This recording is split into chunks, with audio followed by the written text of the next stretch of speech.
ocupa, que es introducirnos en la figura de Ricardo Samper, uno de los valencianos más importantes en la época de la República Española, en el decenio que se extiende desde 1930 a 1940, y sin embargo una figura que hasta el momento no ha sido reconocida en su valor, que realmente significa que muchas veces nosotros, los valencianos, no estamos demasiado dispuestos a rendir homenaje a aquellos que realmente han hecho más por nosotros.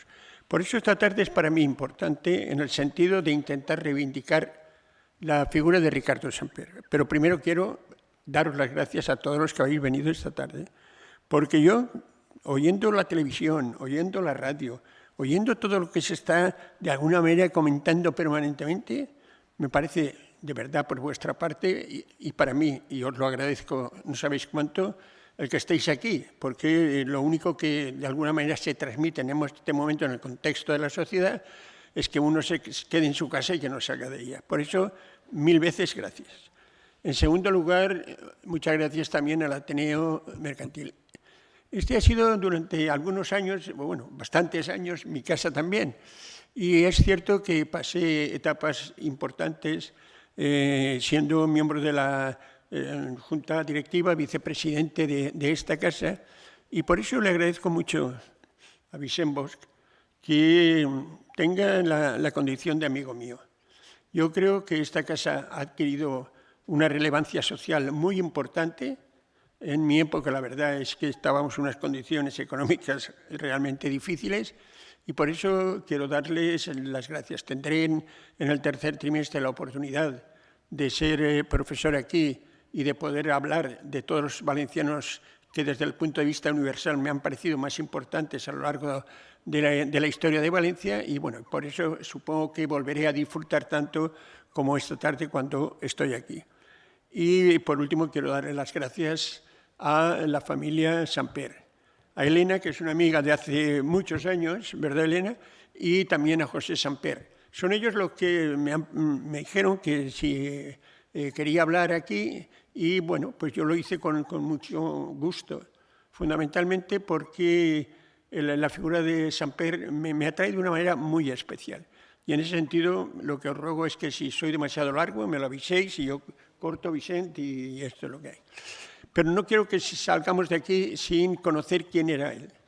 Y yo creo que todo lo podamos asumir de una manera más sencilla y más clara, yo voy a dividir mi intervención en 3 partes, que cada una de ellas tiene una entidad propia, desde mi personal punto de vista. Primero, la etapa que se extiende desde el año 1881, que es cuando nace Ricardo Samper, y hasta el año 1910. Es la etapa en la que yo intentaré trasladaros lo que significa su nacimiento y las condiciones de ese nacimiento, lo que significan sus estudios primarios, cómo hizo los estudios secundarios, cómo llegó a la universidad, cuáles fueron los elementos de trabajo que le acompañaron, cómo consiguió llegar hasta ser jefe de negociado en la Diputación y cómo consiguió que Valencia le conociera como uno de los abogados de mayor prestigio en cuanto a sus conocimientos en el mundo del derecho, en el mundo de las leyes. Esa será la primera etapa, la primera que podríamos llamar de formación. La segunda etapa se extiende, desde mi personal punto de vista, luego si hay eruditos o hay personas que quieran discutirlo, lo discutimos, que es lo que a mí me gusta, como sabéis los que me conocéis, desde el año 1910 hasta el año 1930. Son los 10 años que él dedica fundamental y casi exclusivamente a la vida de Valencia. Además de tener su bufete, son los años en los que él es, primero, diríamos, militante del Partido de la Unión Republicana Autonomista, es del PUR de entonces, el partido de Blasco Ibáñez, inmediatamente, como veremos, concejal del Ayuntamiento de Valencia, y reviviremos algunos de esos aspectos como concejal, y en tercer lugar, cómo su vida transcurre también en la Diputación Provincial, y finalmente, en esta etapa, la alcaldía de Ricardo Samper y el trabajo de Ricardo Samper, al quien solo le dejaron trabajar 2 años, porque explicaré también las circunstancias de qué le ocurrió. Y la tercera etapa, tal vez la más apasionante, aquella en la que él se descubre ya como un valenciano universal, como un hombre realmente con un proyecto político muy definido y muy importante para España en su conjunto, también para Europa, como ha apuntado Elena, que es la etapa que va desde el año 1931 hasta el año 1935-36. También contaré lo que le ocurrió desde el año 36 al año 38, en el que muere, pero concentrándome mucho, porque yo creo que eso es lo más importante desde una perspectiva de universalidad, en lo que ocurrió en los años 31, 32, 33, 34 y 35. Cómo ahí él demostró quién era y la categoría de persona que tenía. Y dicho esto, es decir, una vez que os he planteado desde mi personal punto de vista las etapas de su trayectoria vital, en la primera etapa lo que me interesa significar sobre todo son algunos aspectos que yo creo que hacen posible el nacimiento de esa personalidad. Nace en 1881 y nace en el seno de una familia humilde, de una familia, diríamos, de artesanos, por ser más claro en la definición, porque su padre es un ebanista de prestigio, pero un ebanista que realmente tiene que trabajar todos los días para llevar el sustento a su casa y a su familia. Nace en la calle de Gracia, que siempre nos debe recordar a los que la hemos recorrido tantas veces, de la Plaza La Merced, esa calle que es justamente la calle de las cestas, la calle donde las cosas que se ofrecían estaban allí para verlas tranquilamente todos nosotros. Una calle que a mí me parece muy típica, pero lo esencial de este momento del nacimiento de Ricardo Samper, además de, diríamos, la situación económica o la clase social, para ser más claros, a la que él pertenece, es la muerte inmediata de su madre.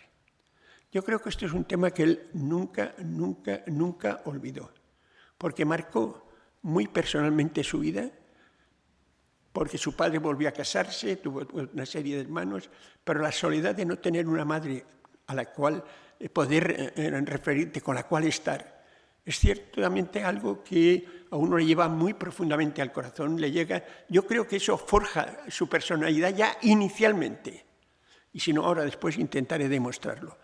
Bien, en ese contexto social es evidente que cuando llegan los 12, 14 años, como ocurría en todo momento, pues a él se le plantea la necesidad de trabajar. Primero, ¿dónde hizo sus estudios primarios? Los estudios primarios los va a realizar en un centro al que yo lo tengo también, no tanto como él, pero mucho afecto, que es la Escuela de Artesanos. Una entidad nacida, justamente como su nombre indica, que todavía existe, lo tenemos ahí en la avenida del Antirregne, una entidad nacida justamente para dar enseñanza a los jóvenes o a los adolescentes que no tenían ningunos medios económicos.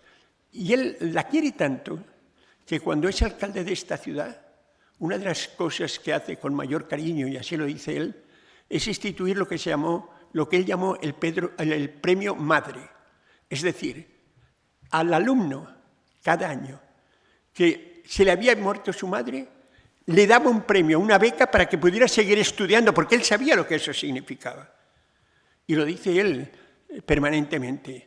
Ese premio Madre es el símbolo del cariño que él tuvo a una escuela que en momentos difíciles en los que él vivía, lo que significan los estudios primarios, le acogió y le dio sobre todo una voluntad esencial. Y además un proyecto de vida fundamental, y es el amor al leer. Todo aquel que lee es siempre una persona culta. Todo aquel que lee tiene la necesidad de seguir leyendo más, de seguir conociendo más, de seguir ampliando sus conocimientos. Y eso es lo que pasó con Ricardo Samper. Ricardo Samper, dentro de la Escuela de Artesanos de la que digo, lo primero que, además de la cultura general, lógicamente, pero lo que más se graba en él es la necesidad de seguir estudiando. Hasta el extremo de que cuando se le plantea la necesidad de trabajar, porque en su casa no sobraba el dinero, él a su padre le dice que él quiere seguir estudiando, pero que lo va a hacer de la siguiente manera, trabajando por las mañanas y estudiando el bachiller y estudiando la licenciatura en Derecho en casa, por las tardes, en casa como alumno libre.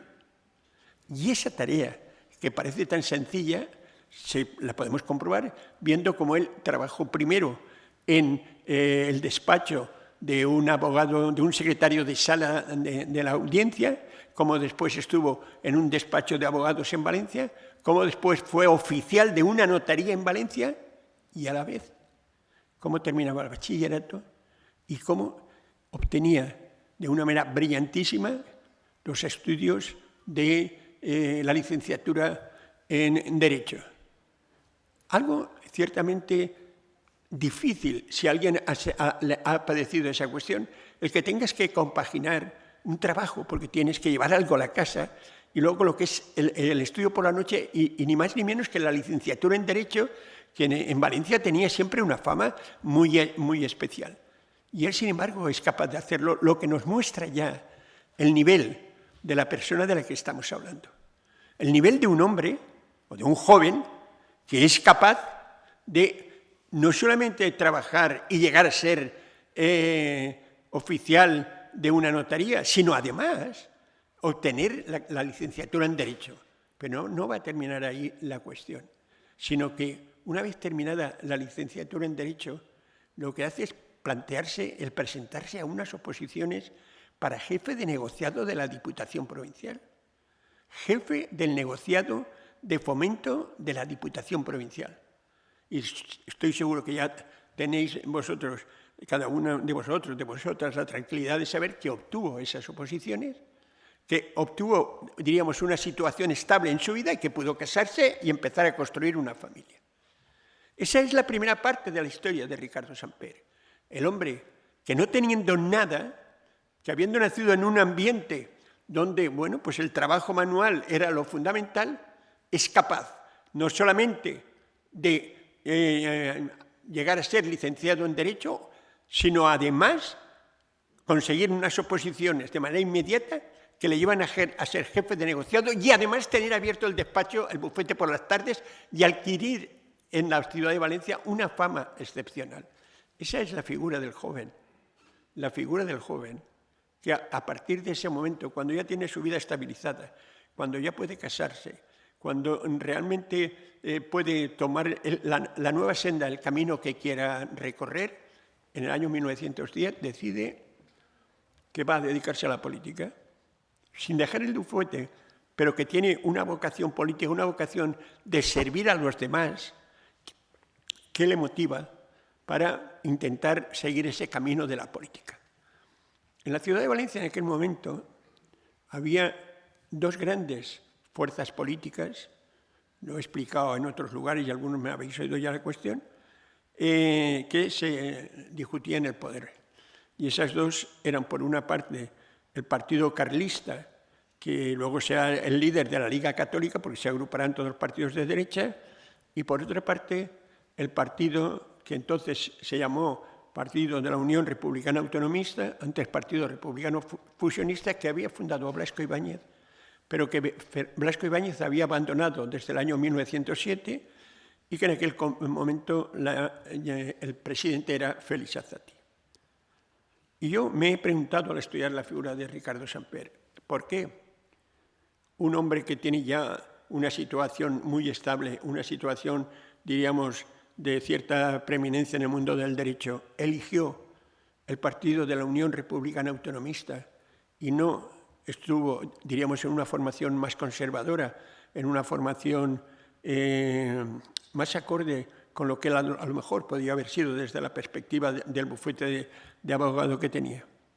Y esa reflexión a mí me ha llevado a la necesidad de concluir que el hecho fundamental de que él eligiera el Partido Republicano Autonomista era su amor por la libertad y amor por la justicia social.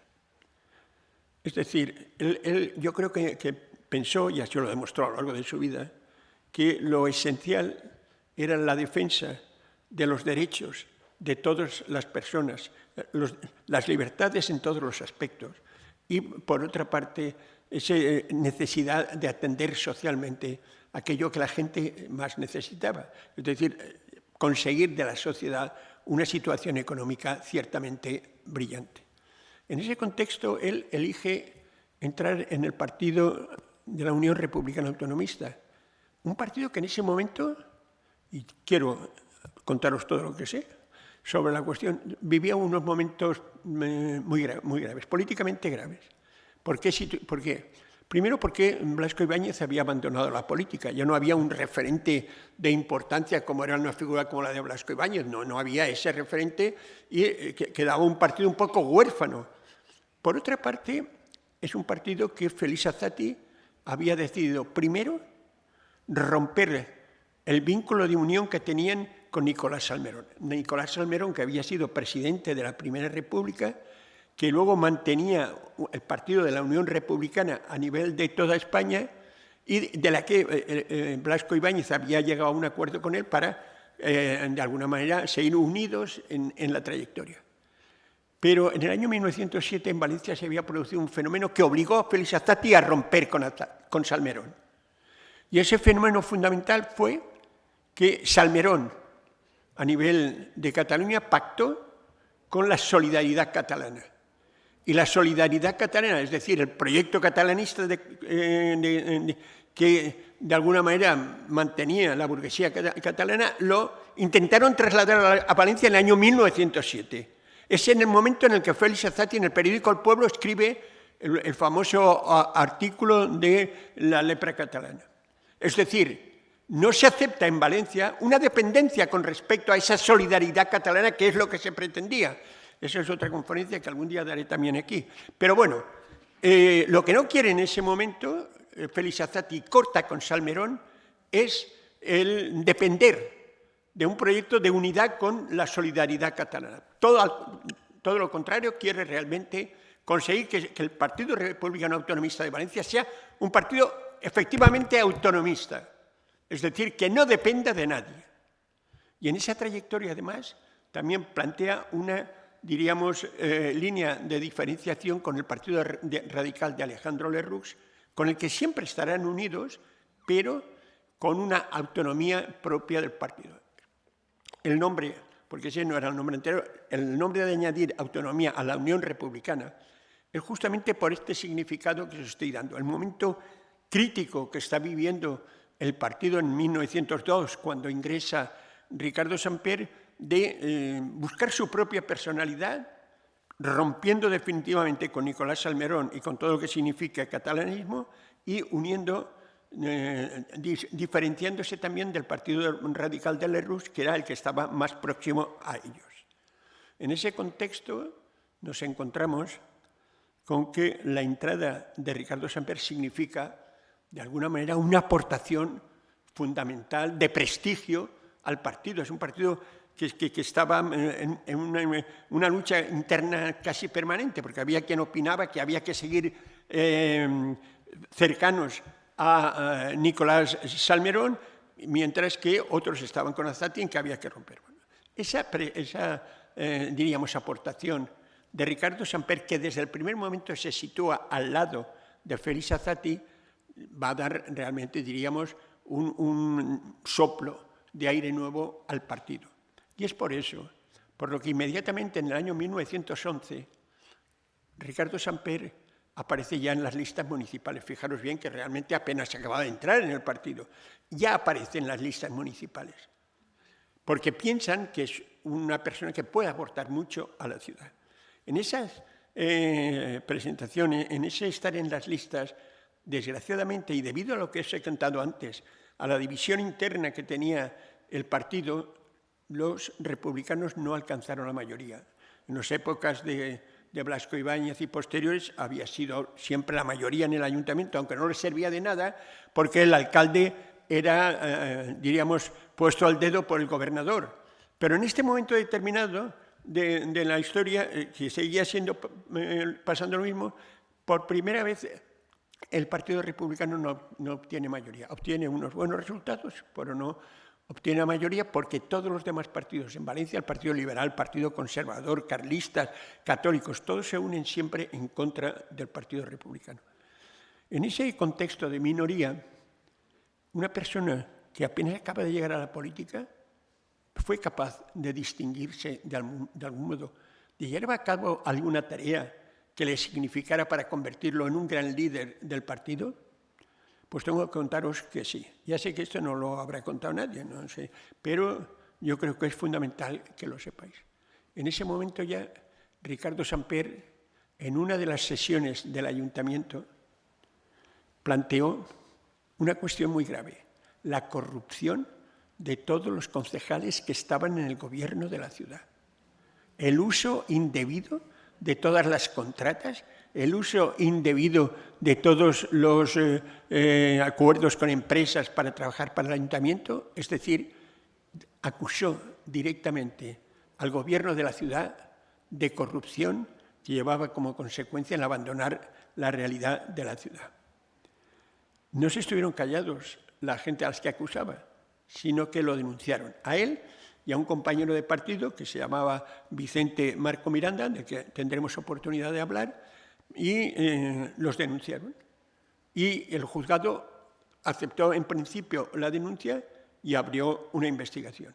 La respuesta de Ricardo Samper y de los republicanos ante lo que parecía un abuso, el haber aceptado simplemente una denuncia en función de que ellos habían hecho un mitin aclaratorio en el Teatro Escalante de la ciudad para aclarar a la gente que quiso oír lo que significaba la corrupción de los concejales de Valencia, como de alguna manera respuesta a esa posición de la denuncia, se retiraron del ayuntamiento y durante 13 meses no asistieron al ayuntamiento. No asistieron hasta que el juzgado no determinara cuál había sido la realidad de su comportamiento.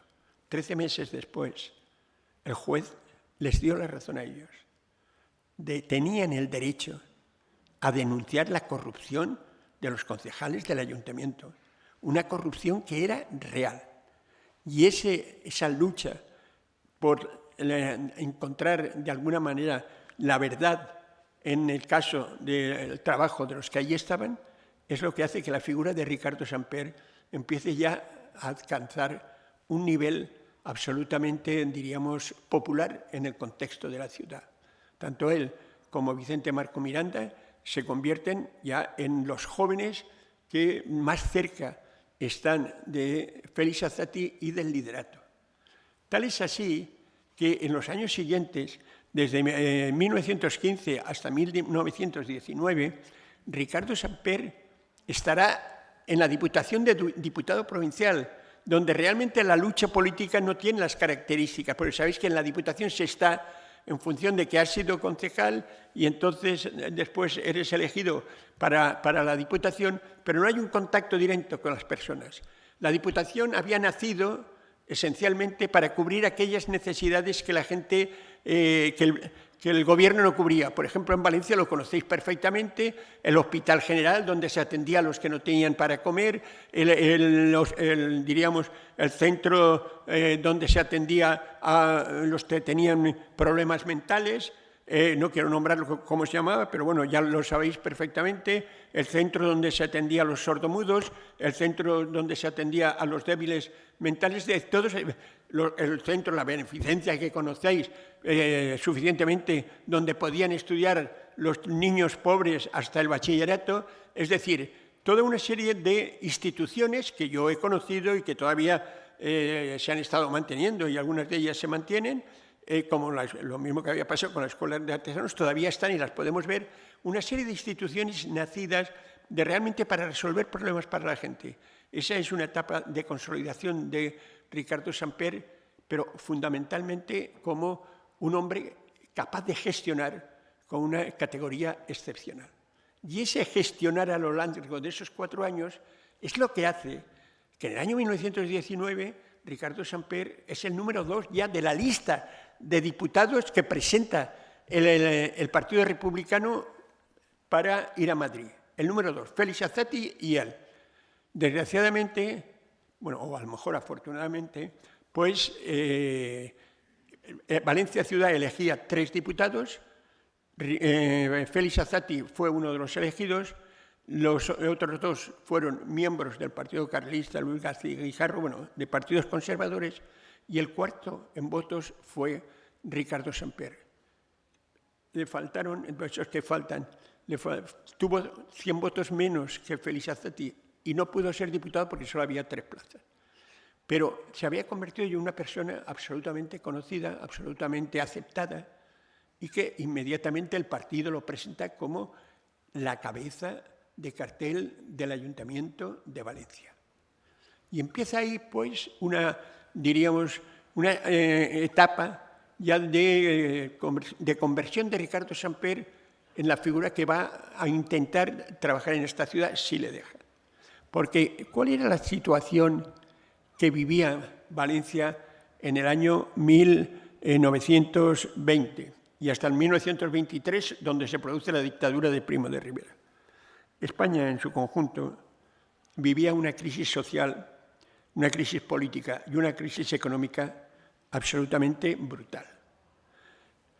A niveles económicos, el fin de la Primera Guerra Mundial había determinado una subida de precios escandalosa, una situación realmente de miseria en cuanto a que no existían, diríamos, puestos de trabajo para la gente, y en ese caldo de cultivo además aparecían unas nuevas fuerzas políticas.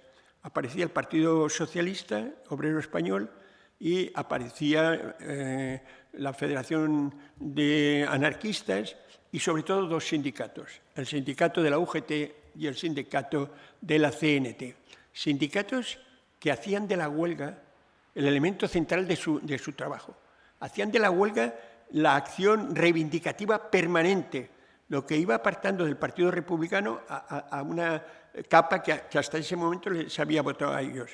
Pero sobre todo es el momento, desde la perspectiva social de la que estoy hablando, en que aparece un fenómeno en España ciertamente muy singular y muy desagradable, y es el fenómeno del pistolerismo.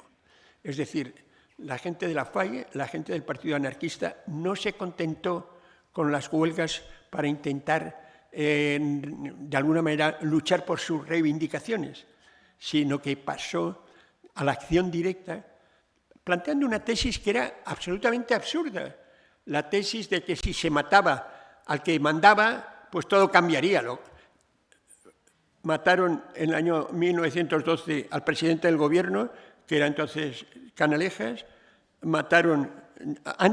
habían matado ya al presidente del Partido Conservador, después mataron a Eduardo Dato, pero en Valencia, por lo que nos interesa más. En Valencia murió una persona que era muy conocida o muy reconocida. Es la muerte, el asesinato del conde de Salvatierra de Álava. Salvatierra de Álava, la calle que conocéis. Ese asesinato produjo una conmoción muy especial, porque pertenecía a la aristocracia valenciana y creaba una situación dentro del ayuntamiento, dentro de toda la sociedad española, pero aquí una situación en la que enviaron aquí como gobernador civil a José Calvo Sotelo, el que después sería absolutamente conocido. Entonces un hombre muy joven, muy preparado, que colaboró con Ricardo Samper en el tema de los conflictos sociales muy efectivamente. Pero además de esa situación, había, como os decía, una situación económica brutal, porque la Primera Guerra Mundial terminada había acabado con todo lo que significaba la venta de nuestros productos a los países que estaban luchando. España había sido país neutral, podía vender, había riqueza, pero el final de la guerra significó realmente una situación todavía muy dramática, esa crisis, y luego la crisis política subsiguiente, todo venía condicionado al uno por el otro, que tiene como consecuencia la degradación de la monarquía, el fin del poderío de los partidos tradicionales, que eran el Partido Liberal y el Partido Conservador, es decir, la necesidad de que España retomara con nuevas fuerzas políticas una situación real. Sabéis que eso terminaría no con unas fuerzas políticas, sino con la dictadura de Primo de Rivera. Hay que tener en cuenta por qué nace la dictadura de Primo de Rivera, porque la situación es absolutamente desagradable y calamitosa. Ante esa situación, Ricardo Samper, insisto, colaboró con Calvo Sotelo en el tema fundamentalmente de huelgas y de disturbios sociales, Ricardo Samper se planteó, a pesar de todo, llevar a cabo el programa republicano que de alguna manera había planteado desde sus comienzos Vicente Blasco Ibáñez. De esto creo que soy el primero en hablar, pero bueno, os voy a hablar de ello. Un programa que se cimenta sobre 3 pilares fundamentales. El primero es la educación, es decir, la necesidad de educar a todos los jóvenes, todos los adolescentes, todos los niños, para que la creación de una sociedad partiera de esa aportación, de esa nueva educación. Es un tema que venía de la Institución Libre de Enseñanza, a la que Blasco Ibáñez admiraba profundamente y que, de alguna manera, Ricardo Samper colaboró para llevar a la práctica desde el Ayuntamiento, es decir, el Partido Republicano en su conjunto, pero Ricardo Samper. Y lo voy a demostrar esta tarde aquí. Y estoy hablando de algo tan hermoso. Bueno, una cosa es la educación, después vendrá la sanidad y después vendrán las obras públicas para resolver el paro. Pero la educación en el Ayuntamiento de Valencia va creando, a lo largo del tiempo, las escuelas del Ayuntamiento.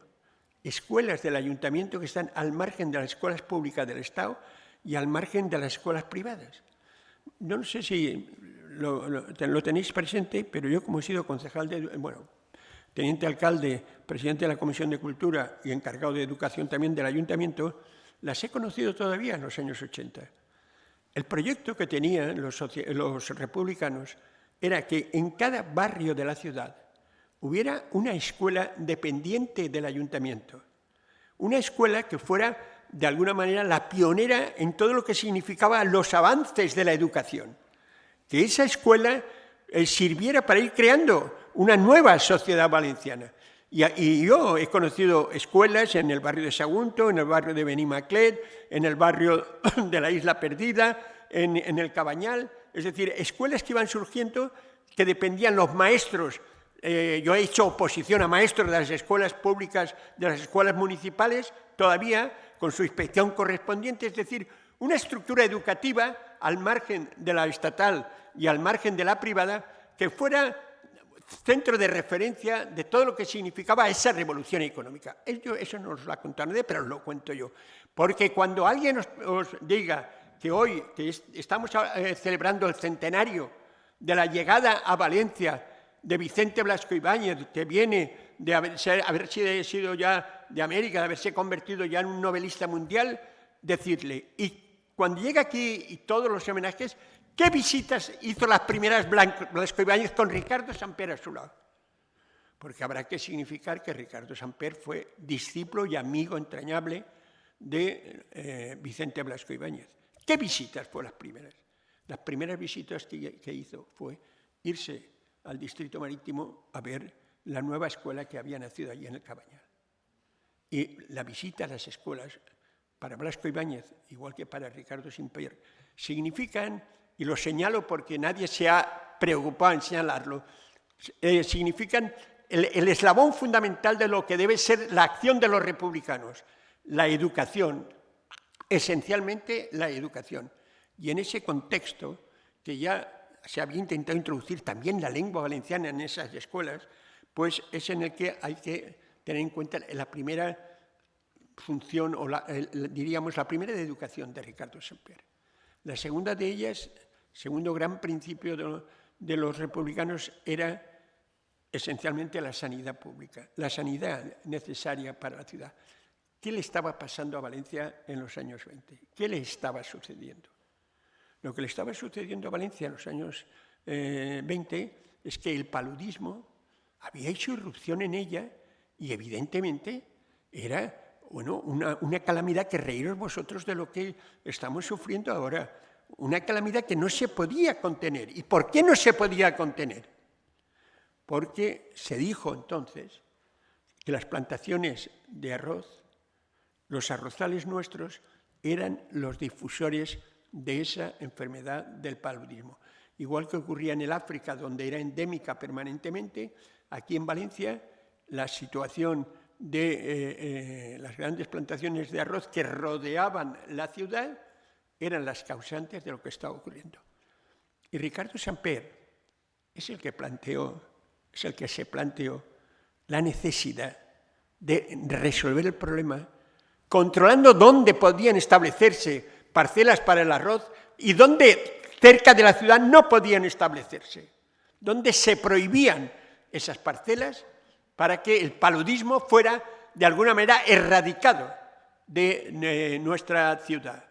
Un hecho que hay que significar fundamentalmente para saber por qué esa enfermedad endémica desapareció de Valencia. Y la persona que más trabajó en ese campo fue Ricardo Samper. El tercer gran pilar de sustentación del programa socialista era, evidentemente, el intentar aportar lo posible para que el problema del paro desapareciera de la ciudad. Pero pensar por un momento cómo se puede conseguir que el problema del paro desaparezca. Entonces, la única respuesta que se tiene desde el ayuntamiento es la obra pública. Es programa de alcantarillado, programa de empedrado de las calles, es decir, todos los programas de obras públicas que necesiten contratos exteriores para poderlos hacer. Y ese es el tercer gran pilar del trabajo de Ricardo Samper en el ayuntamiento. El proliferar las obras para conseguir que mucha gente pudiera comer de los empréstitos o del dinero que el ayuntamiento podía dedicar a esas obras públicas. A partir de ese contexto, el punto culminante de la alcaldía de Ricardo Samper es evidentemente la avenida Valencia de Vicente Blasco Ibáñez. Un Vicente Blasco Ibáñez al que Ricardo Samper acompañó permanentemente, al que se hizo, se le dieron todos los galardones posibles que se le podían dar, con actos en el teatro principal, certámenes, todo tipo de festividades para que Blasco Ibáñez viera lo que significaba ya Valencia en esos años 20. Una ciudad de fuerza, una ciudad, diríamos, que había pasado de los 300.000 habitantes y que quería ser ya una capital en el contexto de España. Yo quiero resumir la tarea de Ricardo Samper en la alcaldía. Estamos hablando de 2 años solamente, fijaros bien, con lo que ocurrió con las elecciones del año 1922. En las elecciones del año 1922 ganó Ricardo Samper esas elecciones y desgraciadamente fue el motivo de que desde Madrid de nuevo se decidiera que los alcaldes no serían elegidos por los concejales, sino que habría nominación directa. Ricardo Samper a niveles políticos había hecho otra cosa que solo es propia de un político inteligente. Cuando los republicanos ganan las elecciones, habían alcanzado 12 concejales. Era la fuerza más grande de todas las que se presentaban. La siguiente, que eran los liberales de Santiago Alba, había elegido 6, y las otras conservadores, liberales de Roma Nuestra, una 3, la otra 2, la otra 1.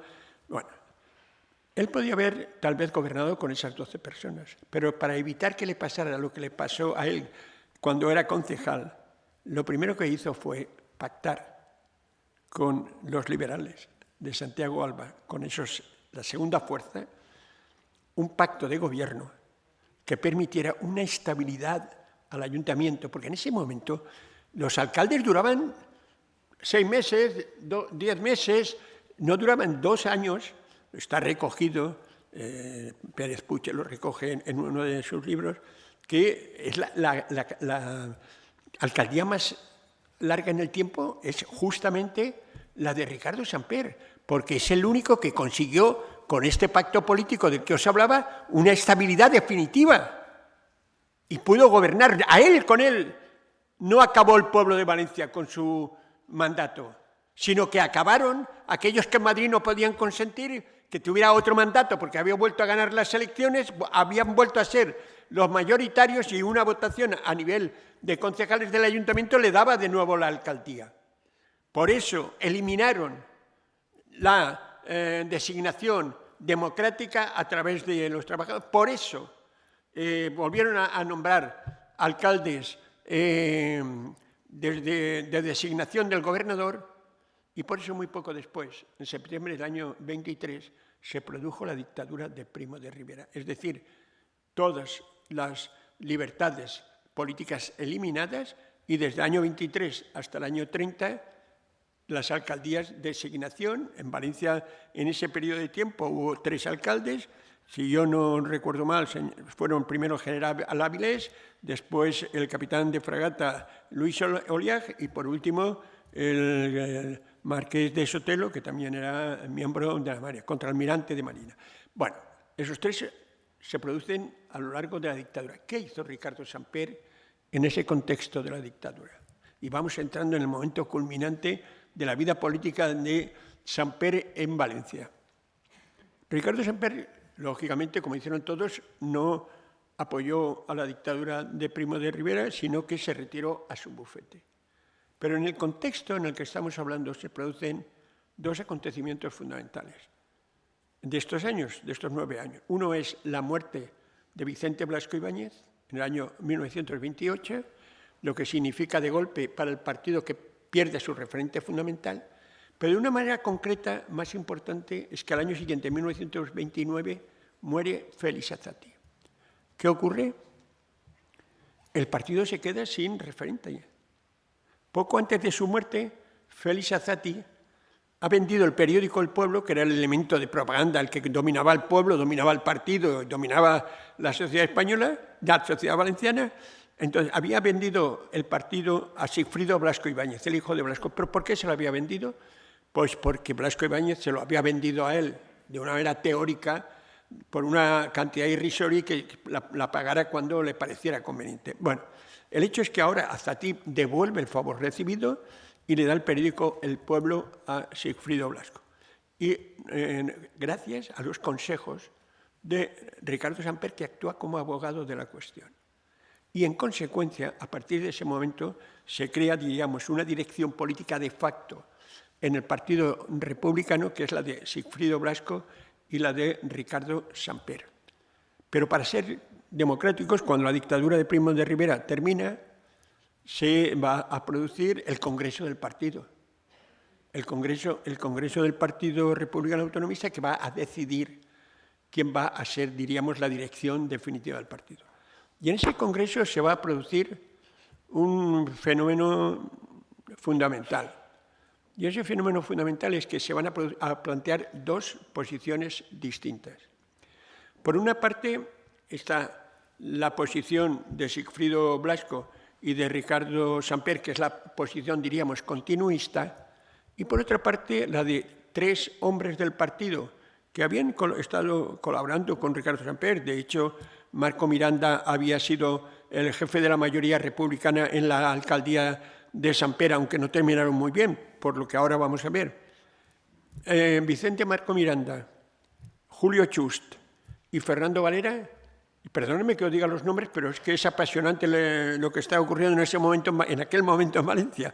Presentan una moción que tiene como objetivo el que el partido de la Unión Republicana Autonomista derive hacia posiciones muy próximas al Partido Socialista, más que al Partido Socialista, al Partido Radical Socialista, un partido nacido en Francia de la masonería, que en España dirigía Marcelino Domingo y que era una mezcla entre radicalismo, que era lo propio de la Unión Republicana Autonomista, y radicalismo se distingue simplemente por, diríamos, ser un partido de las clases medias, y lo que era el Partido Socialista más metido en el mundo obrero. Bien, en ese contexto ellos plantean una aproximación en las tesis del partido al Partido Radical Socialista, y Vicente Marco Miranda añade, y una profundización en la autonomía hasta llevar al partido casi a los límites de un partido nacionalista. Lo vemos, ¿no? Esa es la ponencia. Y por otra parte, ellos que defienden, diríamos, una estabilidad permanente de lo que es el partido. Y lo que ocurre curiosamente es que la ponencia es acogida muy bien por los compañeros del partido, pero sin embargo los compañeros del partido para la dirección a quien nombran es a Sigfrido Blasco y a Ricardo Samper. A partir de ese momento, Ricardo Samper es el máximo exponente de la dirección del partido, junto con Sigfrido Blasco, del que hablaremos posteriormente. Por eso, en el año y terminamos esta segunda etapa, en el año 1931, ¿llevo una hora ya hablando? Bueno, me vais a permitir que agote la media hora que queda, ¿no? Para que os hable de la tercera etapa, porque si no nos quedamos a mitad de trayectoria. Bien, no lo digo por mí, lo digo por los demás, pero bueno, el hecho es que en las inmediatas elecciones que hay para la República, que había nacido en abril del 31, Ricardo Samper es el cabeza de cartel de la Alianza Republicana. Fijaros bien lo que estoy diciendo, ¿eh? Cabeza de cartel de la Alianza Republicana. Es decir, es una alianza de, diríamos, todos los partidos de centro-izquierda que se presenta frente a las, diríamos, candidaturas monárquicas que van muy divididas. Y en ese contexto, pues, evidentemente gana, por mucho, como sabéis, pues la Alianza Republicana, y Ricardo Samper se convierte, junto con Sigfrido Blasco, en diputado a nivel de Madrid. Una vez que él es diputado, lo primero con lo que se encuentra es que, habiendo sido ellos el segundo partido, el Partido Republicano integrado con el Partido Radical, son enviados a la oposición. ¿Qué ha pasado políticamente para que se vayan a la oposición cuando son el segundo partido votado? El primer partido ha sido el Partido Socialista Obrero Español. Vale. El Partido Socialista no quiere gobernar, quiere poner ministros, pero no quiere gobernar porque no quiere responsabilidades, porque quiere hacer la revolución proletaria. Muy bien. Pero al Partido Radical no pasa a gobernar simplemente porque el Partido Socialista acusa a Lerroux de corrupto. Acusa a Lerroux y a su partido de corruptos. Era, de alguna manera, cierto en el Ayuntamiento de Barcelona, pero todavía eso no estaba plasmado. Lo que había ahí es un deseo de que Lerroux no controlara la situación del primer gobierno republicano. Por eso los socialistas apoyan a Azaña y por eso Ricardo Samper, como hombre que pertenece a una disciplina, se retira con Lerroux y con más de 90 diputados que habían sacado a la oposición. Pero en ese contexto de la oposición, fijaros bien la valía de Ricardo Samper. Yo es que estoy apasionado. Fijaros bien la figura de Ricardo Samper, es la figura de Ricardo Samper, que él es nombrado miembro de la comisión redactora de la Constitución del 31. ¿Quién ha dicho eso alguna vez, Vicente? Miembro de la redacción de la Constitución Republicana de 1931, porque su valía ya como hombre que domina el derecho constitucional es absolutamente total por parte de las gentes. Así entenderéis por qué llegó a ser presidente del gobierno de la República. Bien, en ese contexto él interviene en todos los sectores, intervino en el voto de la mujer, intervino en todo lo que significaba la construcción de esa Constitución.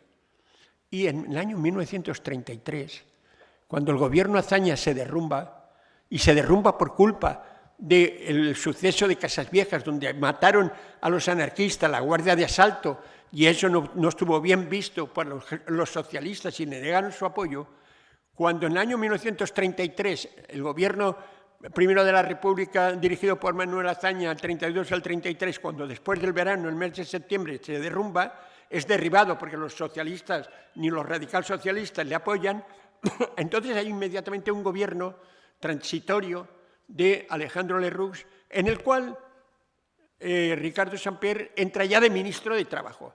Cuidado que ministro de Trabajo significaba ni más ni menos que enfrentarse con el Partido Socialista y con la UGT y con la CNT, como comprenderéis, porque lo primero que plantean es el problema de la ley de términos que Largo Caballero había lanzado, en la cual se decía que todos los trabajadores de un pueblo tenían derecho ante los trabajadores que vinieran de fuera, que primero tenían que contratarse para segar las tierras a los trabajadores del pueblo. Ricardo Samper intentó mediar, porque Ricardo Samper tenía una condición fundamental, y es la del diálogo. Había dialogado aquí, llegó a acuerdos con Calvo Sotelo, y estaba dialogando también ahora para intentar que esos jurados mixtos sirvieran desde la perspectiva de que los patronos tuvieran también una voz dominante o una voz igualitaria con la de los trabajadores, que era el elemento central. Pero fue una etapa que duró muy poco, era un gobierno provisional que llegó a las elecciones del mes de noviembre del año 33, en los que, bueno, pues el partido diríamos, de las fuerzas democristianas fue el partido mayoritario, la CEDA que se llamó, el Partido Radical fue el segundo otra vez, y luego socialistas y los demás quedaron, diríamos, muy difuminados, porque la ley electoral primaba mucho al que ganaba, se lo llevaba todo. Y en ese sentido, bueno, pues la CEDA de Gil Robles se llevó la mayoría, y el siguiente fue el Partido Radical de Lerroux, en el que estaba integrado, como os decía, Ricardo Samper en nombre de la Unión Republicana. Es decir, llegaban al gobierno.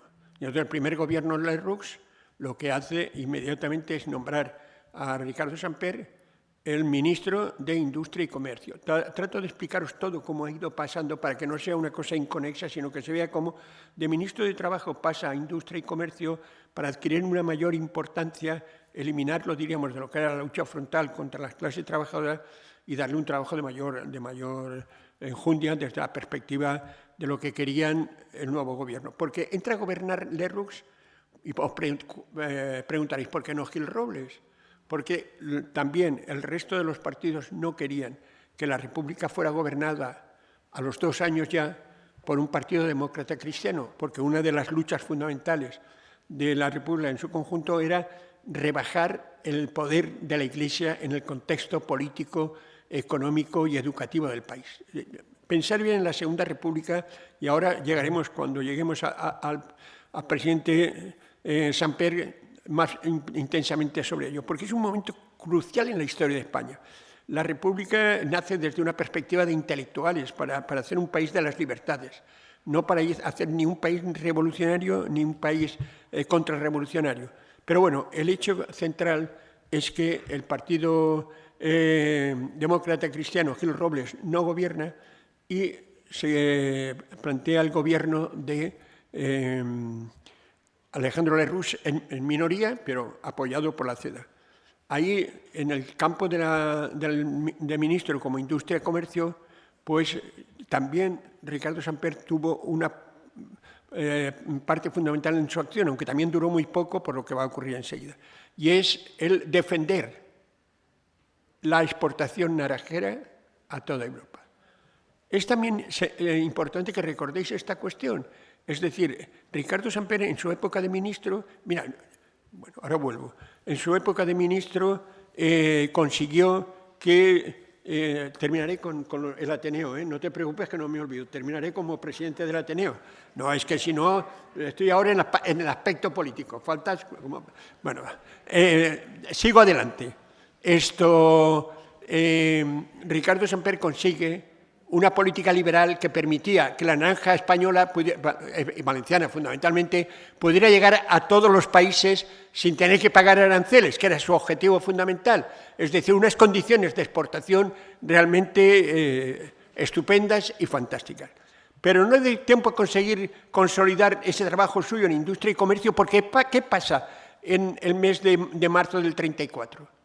Lo que pasa es que el voto de la CEDA que necesita Lerroux para consolidar su gobierno produce dentro del gobierno de Lerroux una ruptura de aquellas personas que eran líderes de la masonería española que se retiran del partido. 17 diputados. Cuando Lerroux pacta con Gil Robles para tener un gobierno estable, 17 diputados del partido radical se retiran, dirigidos por Diego Martínez Barrio, que era el honorable maestro de la gran logia que se conoce como el Gran Oriente de España. Los masones se retiran de ese gobierno y entonces Lerroux queda en una minoría realmente que produce una crisis de gobierno. Y ahora es cuando me voy a relajar para hablar de lo que es más importante de toda la conferencia. Niceto Alcalá Zamora, que es el presidente de la República, era un liberal católico. Los presidentes son los que proponían a los presidentes de la República, proponían a los presidentes de gobierno. Entonces, Lerroux, ante la situación, Niceto Alcalá Zamora, ante la situación de Lerroux en minoría o de la fractura de su partido, piensa que ha llegado el momento de llevar a cabo su gran tesis política, que era la de crear un centro liberal que fuera capaz de mantener un equilibrio, una fuerza muy importante, decisoria en la República, que mantuviera equidistancias tanto con los socialistas como con los demócratas cristianos. Una fuerza en la que él, como católico, podía llegar a acuerdos con algunas personas del radicalismo que no fueran anticlericales profundos. Y de todos los políticos que había en España, ¿quién podía, de alguna manera, llevar a cabo ese proyecto político que hubiera salvado a la Segunda República? ¿Quién era un político que tenía las condiciones de ser dialogante con todas las fuerzas, de ser un hombre con un conocimiento de las leyes extraordinario, de ser un hombre aceptado en general por todo el mundo y que podría llevar adelante ese centro liberal, porque él era uno también de los que su proyecto político coincidía con el proyecto de Alcalá Zamora, aunque no fuera católico, sino que era laico? Ese hombre no era más que Ricardo Samper. Y os estoy intentando explicar por qué Ricardo Samper, sin tener ninguna fuerza política detrás que no fuera la propia de los republicanos valencianos, fue designado por el presidente de la República, Niceto Alcalá Zamora, como presidente del gobierno. Lo fue en función de que era la única persona, por eso están tan interesados en Madrid en esta cuestión, era la única persona que podía llevar adelante el proyecto de crear en España un centro liberal capaz de consolidar una república que Europa aceptara, porque Europa ni estaba dispuesta a aceptar una república donde mandaran socialistas y anarquistas, y eso es lo que pasó después en la Guerra Civil, ni estaba dispuesta a aceptar una política donde mandaran solo los católicos o las fuerzas monárquicas, sino que se quería una república europea. Y esa república europea, por eso hablas tú, has dicho antes lo de Europa, esa república europea en España solo podía hacerse a través de la presencia de un hombre en el gobierno que fuera capaz de defender las libertades por encima de cualquier otra cosa sin caer en ningún tipo de dogmatismos ni de radicalismos. Esa es la realidad. Esa es la realidad de Ricardo Samper. Por eso yo digo que Ricardo Samper es un político universal, porque más allá de lo que era España, más allá de lo que era Valencia, de lo que era España, estaba practicando un proyecto para España, pero que era también con carácter europeísta. Y ese hombre, desgraciadamente, no le dejaron gobernar más que desde el mes de abril hasta el mes de septiembre. ¿Pero por qué? Y aquí se dice, a Ricardo Samper lo tiraron del gobierno porque pactó con los catalanes la ley sobre los rabasaires y entonces eso molestó a la CEDA. Mentira, todo mentira. La realidad es que tanto Gil Robles, líder de la CEDA, y Alejandro Lerroux no podían permitir que esa idea política que hubiera salvado a la República se llevara adelante, porque significa apartarlos a ellos de la vida política, y lo que querían era gobernar ellos. Y por eso Lerroux aceptó que la gente de la CEDA entraba en el gobierno, fijaros bien lo que estoy, entraba en el gobierno de Lerroux a cambio de que se eliminara ese proyecto político que ponía en cuestión su propia supervivencia. Ricardo Samper deja de ser presidente del gobierno justamente porque es un hombre que hubiera pasado por encima tanto de Alejandro Lerroux como de Gil Robles. Efectivamente, Gil Robles, 3 hombres de Gil Robles en el 34 ya entran en el gobierno y en el 35 entrará 5 y el propio Gil Robles, que será el ministro de la guerra. Fijaros bien cómo los propios radicales están empezando a pensar que su jefe está vendiendo su alma en función de que por gobernar, por seguir gobernando, es capaz de pactar lo que sea. Y ahí empieza el derrumbe. Para compensar el que lo apartaban de la presidencia del gobierno, a Ricardo Samper lo hacen ministro de Estado, es decir, ministro de Asuntos Exteriores. Un ministerio que él acepta porque tiene una gran tarea que realizar, se hace muy amigo del gobierno francés, ya veremos cómo eso le salva, se hace muy amigo, diríamos, de los países democráticos de toda Europa y está intentando introducir a España en Europa. No tengo tiempo, por lo que veo, de hablaros del tema de la Sociedad de Naciones, como España en la Sociedad de Naciones plantea una política propia de ser el líder de los países neutrales, de ser el líder de los, diríamos, pequeños países europeos, pero lo que está claro es que ese estar Ricardo Samper en el Ministerio de Asuntos Exteriores les molesta también demasiado. Por eso en la reforma, cuando le entran los 5 ministros de la CEDA que os he dicho, pues a Ricardo Samper le compensan diciendo que, dado su delicada salud, es mejor que pase a ser el presidente del Consejo de Estado. Fijaros bien de quién os estoy hablando, de una persona que tuvo o que intentó llevar a cabo el proyecto de un país nuestro de corte liberal sin fanatismos, la idea que nunca se ha podido llevar a cabo, un hombre que como ministro de Asuntos Exteriores plantea ese proyecto de unidad de Europa, ese intercambio, diríamos, de conversaciones para llevar a cabo un proyecto que después, pasados los años, se llevaría a cabo, y como ese hombre es apartado de ese puesto simplemente para dar cabida a los demócratas, a la gente de la CEDA que llega, y le dan la presidencia del Consejo de Ministros. Y ahí hubiera acabado la vida política de Ricardo Samper si no hubiera sido por algo que va a demostrar lo hombre que es. Ya sé que tengo que ir más deprisa. Y eso es que el tema del extraperlo. Os resumo rápidamente lo que es el tema del extraperlo. El tema del extraperlo se produce en España en el año 1935, el problema del extraperlo. ¿Qué es el problema del extraperlo? El problema del extraperlo es porque hay 2 personas, una se llama Strauss, el otro se llama Perle, de ahí los castizos españoles, Strauss-Perle, pues extraperlo quiere decir, bueno, que inventan una ruleta trucada en función de la cual el casino podía dar las ganancias a quien quisiera o quedárselas él.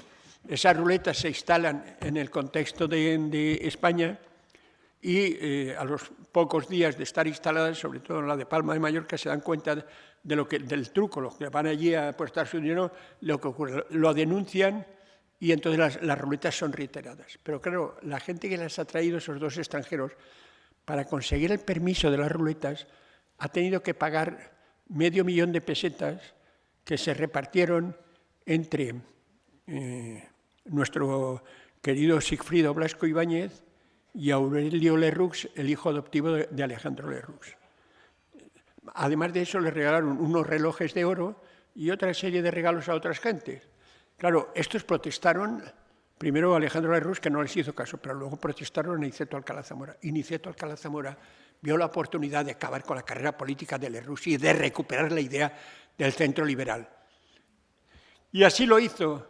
Denunció ante las Cortes lo que le estaban presentando y a partir de ese momento el gobierno Lerroux entra, diríamos, en la hecatombe que significa el ser acusado de corrupción y el tener las pruebas de esa corrupción.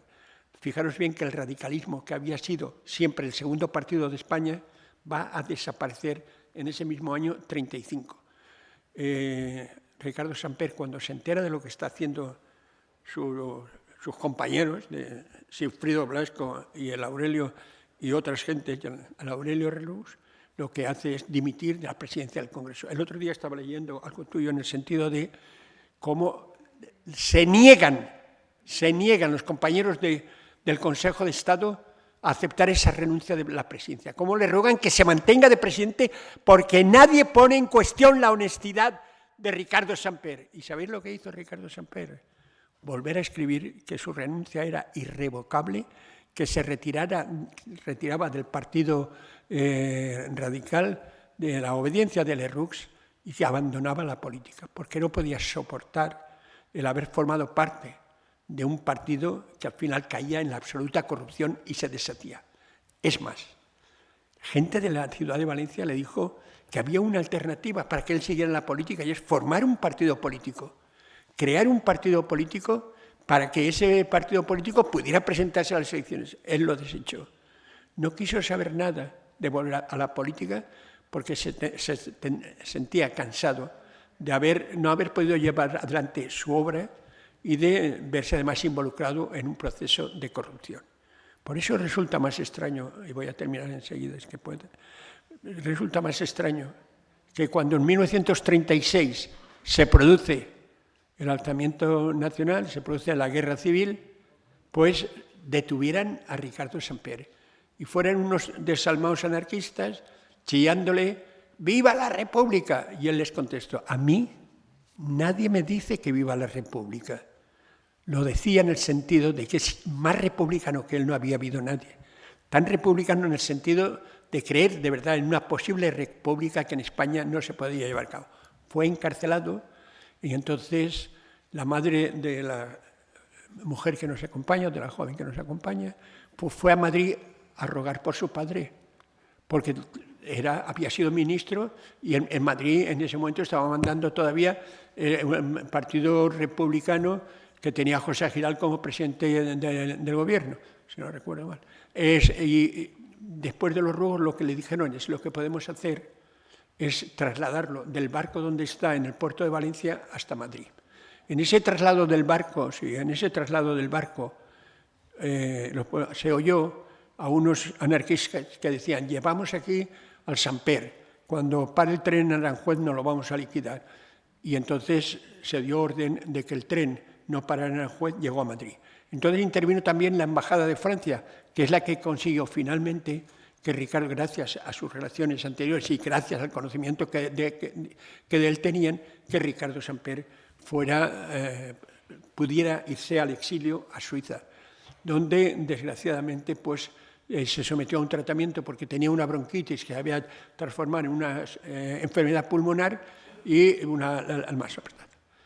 Y este sería, diríamos, la etapa final. Pero no quiero cerrarla sin recordar que en el año 1930 y hasta el 36, según los datos que yo tengo, y si no me corregís, el presidente de esta casa fue Ricardo Samper. Y el hombre que puso la primera piedra de este edificio fue Ricardo Samper. El que consiguió, 1935, lo digo para que luego si queréis el que consiguió que este edificio fuera realmente para el Ateneo. Una cuestión que significó en años anteriores estar fundamentalmente dedicados a tener que comprar el terreno de aquí, que estaban en alquiler, al edificio que había aquí, a los edificios colindantes para tener un espacio suficiente como se tiene ahora y luego para tener un empréstito suficiente para poderlo construir. Pues bien, insisto, la primera piedra de esta edificación fue él, en el año 35, quien la tuvo. Ricardo Samper fue nombrado también presidente honorario de la Diputación Provincial por la tarea que hemos comentado antes. Ricardo Samper realmente fue el hombre que dedicó el máximo, diríamos, de sus esfuerzos a conseguir que Valencia, bueno, pues se convirtiera en lo que tenía que ser en una de las ciudades más grandes o mejores de España. En ese contexto quiero terminar con otro apunte. Los datos que yo tengo, que a lo mejor no sé si los demás los tienen, es que también en esta casa se iniciaron con Ricardo Samper las primeras reuniones para que Valencia tuviera su propio estatuto de autonomía, que no se llevaron al final a cabo por la guerra civil y por las cosas que ocurrieron, como que creo que os he contado. En ese contexto os digo, político más honesto, con un proyecto de mayor, diríamos, posibilidades de éxito en el salvar a España de la situación que vivió en la guerra civil, No lo ha habido nunca. Por eso digo, yo estoy enamorado de Ricardo Samper y dedicaré todos los esfuerzos que pueda a reivindicar una figura que no ha tenido el tratamiento debido. Y perdonad que me ponga una flor, porque si Ricardo Samper tiene una calle en esta ciudad, a mí me lo debe que cuando entré en el ayuntamiento le puse la calle. Muchas gracias y a vuestra disposición.